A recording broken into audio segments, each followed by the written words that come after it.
How much should booth rent cost? I'm a shop owner. I can't tell you what other owners should be charging. I can only explain to you what we do at my shop when establishing how much booth rent is each week. The first thing we did was simply look at the numbers. We took all of our expenses and we added them up to establish our overhead cost. So that's our lease payment, our internet, our cable, advertising spends, phone, basically any and everything that we pay for monthly to keep the lights on, the doors open, and you know, being able to do business. So for us, that number is about 5,000 a month.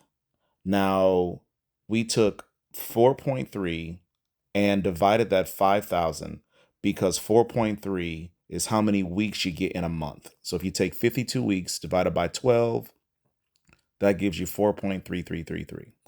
So we're guaranteed at least four booth rent cycles each month, sometimes five.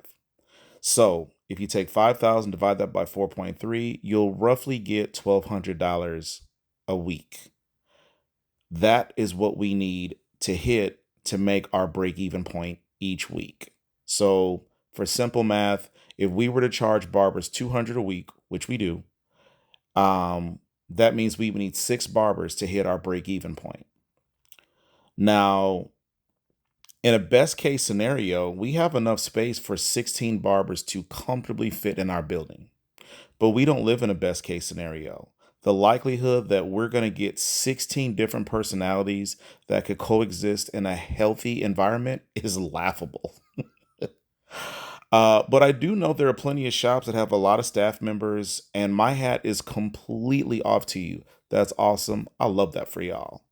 Now we also called around and price checked other shops in the area to see what they charge for booth rent just to make sure that we weren't asking for too much.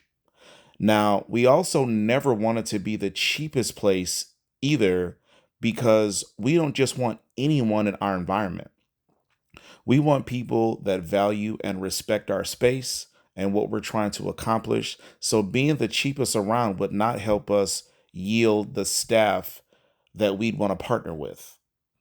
Now, we don't base our booth rent on how much money the barbers charge. We don't base our booth rent on how much money people make in the area that we work in. None of that is our business, honestly.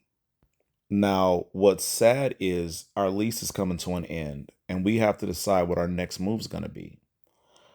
We want to be in a higher traffic strip mall, but that will almost double our overhead costs, which means that we're going to have to pass that cost on to our staff.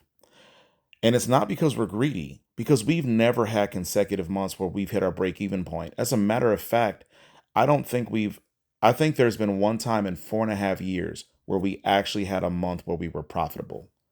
4.5 years. That's like 55 months of, of 55 months, 54 months I've paid out of pocket to keep the lights on. Now, when I say our overhead is going to double, I want to be clear. We aren't profitable, and when I say that we need six barbers just to hit our break even point if everybody's paying 200 a week, we have five barbers and me and my co-owner are two of the five I'm talking about. So we're paying way more for our shop to be open than our barbers are. We're not pulling any money out of the shop. So if we go to another establishment and our overhead price goes up, we're not it's not like we're saying we're profitable and in order to make sure that we maintain a profit, we're going to charge everybody double to be able to work in a space with us. That's not the case. My overhead, my out of pocket cost is going to double as well. So that's a tough decision that we have to make. Now, when we signed our lease 4 years ago during 2020, we did a graduated 5 and 5. So what that means is the first year in our lease was a certain amount of money, and then every year our lease went up at a 5 year cap.